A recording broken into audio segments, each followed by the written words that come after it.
Buenas noches, mi nombre es Mariela Dreyfus y estoy a cargo de la organización de los eventos de la serie de escritura creativa en español, CWS, de la maestría de escritura creativa en español de NYU. Muchas gracias por su presencia. Este tercer evento de la temporada se titula Voces que cuentan, 4 relatos de tránsito hacia Nueva York, que será presentado por Antonio Muñoz Molina y Elvira Lindo. Antonio Muñoz Molina es uno de los escritores españoles más distinguidos y fecundos de su generación. Es autor de una veintena de libros que incluyen novelas, ensayos, memorias y colecciones de cuentos. Además, es colaborador habitual de distintas publicaciones españolas, en particular del periódico El País. Entre sus libros se incluyen Beatus Ile, 1986, Premio Ícaro de Literatura; El invierno en Lisboa, 1987, Premio Nacional de Narrativa y Premio de la Crítica, 1988, Beltenebros, 1989, El jinete polaco, de 1991, Premio Planeta y Premio Nacional de Narrativa; Plenilunio, de 1997, Premio Feminette Fange, 1998, Sefarad, del 2001, Premio Alberto Benveniste, Universidad de París-Sorbonne, y Premio PEN a la mejor traducción en el 2004, Ventanas de Manhattan, de 2004, y El viento de la luna, de 2006. Muñoz Molina fue director del Instituto Cervantes de Nueva York del año 2004 al 2006 y ha sido profesor invitado o escritor residente en las universidades de Virginia y Bard College. Actualmente, gracias al apoyo del Banco Santander, tiene la cátedra de Distinguished Global Professor en nuestra maestría de escritura creativa en español. La otra profesora que está también con nosotros, gracias a este apoyo, es Yamel El Tit, narradora chilena. Así que queremos expresar nuestro agradecimiento por este apoyo fundamental para el buen funcionamiento del programa. Elvira Lindo estudió periodismo hasta 1987, cuando comenzó a trabajar para Radio Nacional de España como locutora. Al poco tiempo empezó a redactar guiones, tarea que repitió en la SER y en varios programas de televisión. Es en estos guiones donde surgió el personaje de Manolito Gafotas, que desde la publicación del primer libro de la serie en 1994 goza de un éxito enorme. Elvira Lindo ha publicado también las novelas para adultos El otro barrio, de 1998, Algo más inesperado que la muerte, de 2003, Una palabra tuya, de 2005, y Lo que me queda por vivir, de 2010. La obra de teatro La ley de la selva, de 1996, sus crónicas de El país en tinto de verano, 2001, El mundo es un pañuelo, también del 2001, y Otro verano contigo, del 2002. Ganadora del Premio Nacional de Literatura Juvenil en 1998, colabora habitualmente en el diario El País. Entonces los dejo con Antonio y Elvira, y gracias otra vez.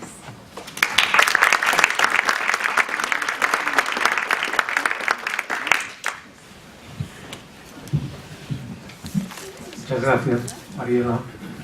Gracias, Joe, y gracias, Laura, por acogernos una vez más aquí en el King Juan Carlos Center.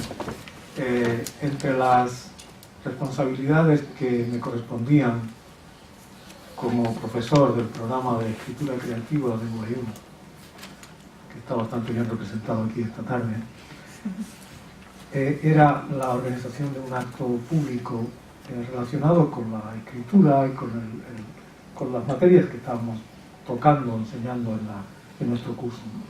Y el hilo fundamental de lo que yo intento enseñar o transmitir en las clases es que la literatura es en parte un oficio que se aprende, es un craft, ¿no? Una serie de habilidades que se aprenden, pero también es algo que es más profundo, es la capacidad de encontrar las historias que uno tiene que contar, ¿no? Es decir, las historias, no hay una técnica literaria independiente de las historias que se cuentan. La técnica literaria para contar una historia tiene que ver con la naturaleza de esa historia. Y mucha gente piensa que las historias han de ser inventadas por la imaginación, o que las historias solo le suceden a unas cuantas personas por ahí. Y las historias le suceden a todos y nos suceden a todos. Todos somos narradores, todos somos testigos, todos somos posibles novelistas de la propia novela de nuestra vida, ¿no? A mí siempre me gusta citar un momento de Fortunata y Jacinta, de don Benito Pérez Galdós, cuando el protagonista masculino, Juanito Santa Cruz, va a visitar a un personaje que está enfermo y no lo encuentra en su casa. Y entonces, al bajar por la escalera, le ocurre algo, conoce a Fortunata, y esa es la circunstancia que cambia para siempre su vida. Y entonces Galdós dice, y si no hubiera llegado allí aquel día, dice, su vida habría sido distinta, esta novela no habría existido, pero habría existido otra novela, porque por donde quiera que va, el hombre lleva consigo su novela, ¿no? Hablando con Elvira, consultando con ella sobre qué podíamos hacer, a ella se le ocurrió que repitiéramos una experiencia de la que ella hablará más tarde, al cierre de este encuentro, una experiencia que hicimos hace unos años en España, entre los dos, y que nos resultó muy fértil.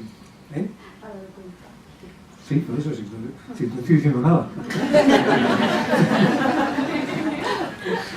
Así que nos pusimos en marcha a buscar historias y encontramos sin ninguna dificultad a 4 personas dispuestas a contar sus historias, a contar historias unidas por un hilo común, que es el tránsito, la llegada a Nueva York, ¿no?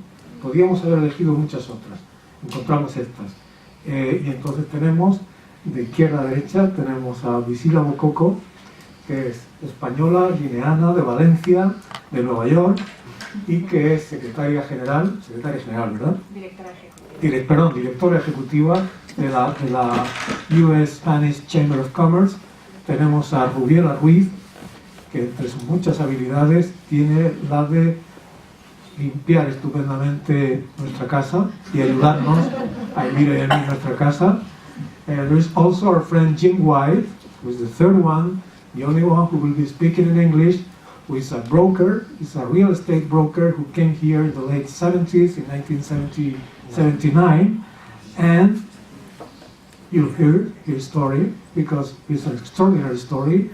And then, y por último, y esta es la tensión narrativa que nunca puede faltar, acabo de recibir la llamada del cuarto personaje que va a leer su historia esta noche, que estaba atrapado en el tráfico, que es Juan Carlos Bonilla, doorman del edificio en el que nosotros vivimos, ecuatoriano, nacido en Ecuador en 1975, que espero que se presente de un momento a otro.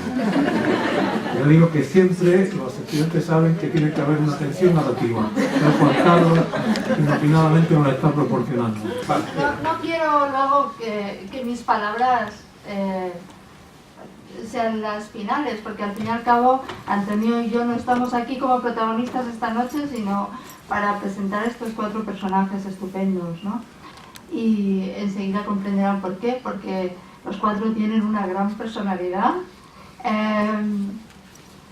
A los 4 les pusimos a pensar en su pasado y a contar su historia para hacerlo aquí esta tarde. Rubiela me escribió un email y me dijo que éramos unos esclavizantes de la escritura, porque la teníamos allí escribiendo un domingo por la tarde su propia historia. Para nosotros, para los libros que escribimos, los personajes son fundamentales. Uno va por la vida tratando de cazar buenas historias y esas personas que son irrepetibles. Luego, cuando uno se pone a escribir, mezcla rasgos de distintas personas que conoce, así se crean los personajes, no es una copia exacta del natural. Uno adecúa al personaje a lo que realmente quiere contar. Pero hay una cosa que ocurre cuando escuchamos una voz humana y una voz real. Es que los que escribimos ficción tenemos que reconocer que no hay nada más emocionante que una voz humana.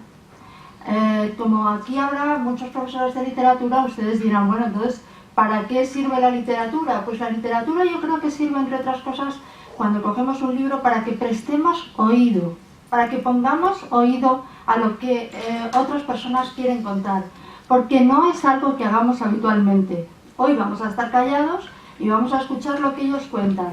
A lo mejor su historia, conociéndolos durante toda la vida, se nos había pasado desapercibida, lo que pasa que hoy tenemos que estar forzosamente en silencio.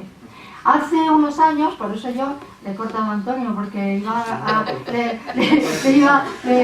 lo poco que tengo que decir, pues le iba a quitar. Bueno, hace unos años, cuando el terrorismo en España estaba en sus momentos más crudos, fue, Antonio, en el año 2001. Nosotros apoyamos a las víctimas escribiendo artículos, yendo a manifestaciones al País Vasco y queríamos tener una presencia y un apoyo hacia las víctimas. Entonces nos llamaron en una ocasión, una de estas organizaciones sociales contra el terrorismo, que por aquel entonces estaban todavía muy solitas en España, y nos pidieron que organizáramos un acto en la Casa de América. Entonces pensamos, ¿cómo podría ser un acto que fuera diferente a lo que se había hecho hasta ahora? Porque en la televisión, en la radio, en centros como este, se hablaba sobre el terrorismo, se pensaba cómo se podía eliminar esa lacra, se hablaba de política del Ministerio del Interior, pero pocas veces se prestaba oído a las personas que lo estaban sufriendo. Entonces, a nosotros se nos ocurrió escoger a 6 personas, todas hubieran sido interesantes, pero las que escogimos eran especialmente interesantes. Entonces había un basurero que estaba amenazado por ETA y tenía que arreglar los jardines con 3 guardaespaldas detrás. Que eso es fácil, le parece cómico, pero es verdad.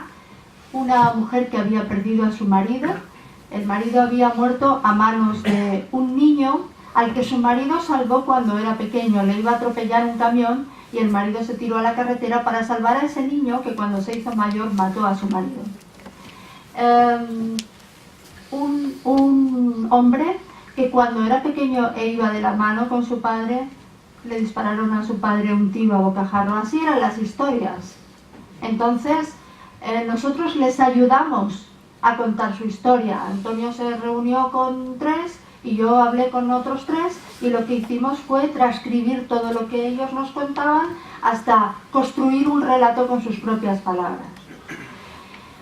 Eso lo podríamos haber publicado incluso nosotros como un reportaje, pero nada fue más emocionante que ver a esas personas leyendo con su propia voz, leyendo los monólogos de sus vidas y contando: mataron a mi padre un día que yo paseaba con él por la calle. Y tú estás oyendo esa voz humana y estás entendiendo perfectamente que nada hay comparable a la realidad, a la vida real. Nosotros tratamos de imitarla en nuestros libros, pero nunca nos sale tan bien como lo que transcurre día a día por la calle. Así que les pido que prestemos todos oídos y que tengan la generosidad con nuestros protagonistas que ellos han tenido con nosotros, porque siempre que se cuenta la propia vida ante una audiencia, aunque sea pequeña como esta, uno pone mucho de su parte, uno pone mucho de su corazón, y estoy segura que al contar su vida ellos se van